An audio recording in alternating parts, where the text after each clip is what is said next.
আসসালামু আলাইকুম রহমতুল্লাহ। আমি দৃষ্টি প্রতিবন্ধী হাফিজ নুর হোসাইন। দেশে এবং প্রবাসে যারা ভিডিও দেখছেন, যদিও এখন একটু অন্ধকারে, আমি বাতি নিভিয়ে শুয়েছি আর কি, কাজ করেছিলাম একটু, এখন শুয়েছি। আমার ঘরে আমি আছি, এই জন্য প্রকাশ্যে আপনাদের সাথে কথা বলতে পারছি না। যাই হোক, আজকে 26শে মার্চ স্বাধীনতা দিবস।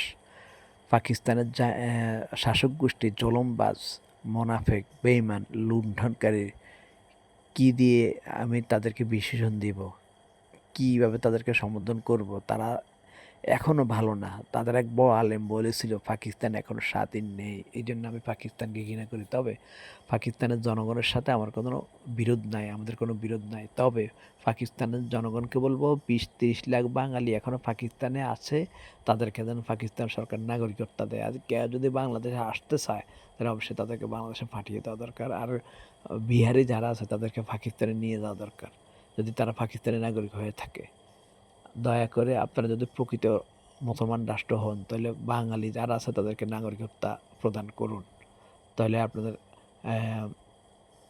ভালো হবে। আর আপনারা রাষ্ট্রীয়ভাবে ক্ষমা চাইবেন।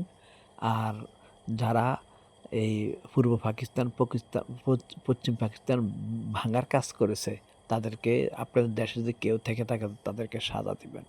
আর যারা মুক্তিযোদ্ধার দমনের নামে মা বোনের ইজ্জতের উপর হামলা করেছে, অসংখ্য মানুষ মেরেছে, তাদেরকে আপনারা অবশ্যই সাজা দিতে হবে, পাকিস্তানি সরকারকে বলবো। আর আমরা অবশ্যই যারা শহীদ হয়েছে তাদের জন্য দোয়া করি, যারা সৎ উদ্দেশ্যে আমাদের নিরাপত্তার জন্য, আমাদের ভালোর জন্য একটা সুন্দর বাংলাদেশ হবে, মানুষ শান্তি পাবে, এই নিয়ত করে যারা নিহত হয়েছে তাদের শহীদ হিসাবে যেন আল্লাহ কবুল করে, তারা যেন শহীদি মর্যাদা পায়। আর যারা মোনাফেকদেরকে আল্লাহ তাআলা কখনো ছাড় দিবেন না। মোনাফেকদেরকে আল্লাহ তাআলা কখনো ছাড় দিবেন না। 71 সালে যারা যুদ্ধে অংশগ্রহণ করেছে, মোনাফেক যারা, তারা ইহকালেও বরবাদ, পরকালেও বরবাদ। যুদ্ধ অংশগ্রহণ করেছে অসৎ উদ্দেশ্যে, এই জন্য ইহকাল পরকাল তারা কিছুই পাবে না, পাবে না, পাবে না। আল্লাহর কসম, তারা পাবে না। তাদের সন্তানরা লুটপাটকারী, তাদের সন্তানরা লেখাপড়া করে, বিদেশে টাকা পাচার করে, তারা পাচার করছে, তাদের সন্তানরাও করতেছে। তো অসৎ উদ্দেশ্যে অসৎ মুক্তিযোদ্ধা, এদের দ্বারা কোনো দেশের উপকার হবে না, হবে না, হবে না।